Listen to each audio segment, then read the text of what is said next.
આધુનિક સમયમાં કદાચ સૌથી મોટું દૂષણ કહી શકાય તો તે છે અંધશ્રદ્ધા। ન માત્ર ગુજરાત પણ આખા દેશમાં પણ અવારનવાર અંધશ્રદ્ધાની અનેક એવી ઘટનાઓ સામે આવતી હોય છે કે જે ખરેખર ચોંકાવનારી હોય છે। ત્યારે આવી જ એક ઘટના સુરતથી સામે આવી છે। સુરતમાં ભાગ્યોદયની વિધિના નામે ભુવાએ પોતાની કાળી મનસુબા પૂરી કરી છે। વિગતો મુજબ એક ભુવાએ પોતાના સંબંધીની પત્ની સાથે જ વિધિના નામે દુષ્કર્મ આચર્યું છે। આ તરફ પત્નીએ સમગ્ર ઘટનાની જાણ પોતાના પતિને કરતા હડકંપ મચી ગયો હતો।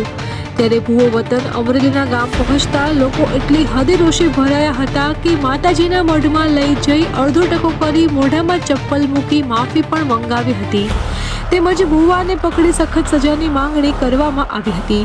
જાન્યુઆરીમાં બનેલી હિચકારી આ ઘટના અંગે કાપોદ્રા પોલીસે ગુનો નોંધ્યો હતો।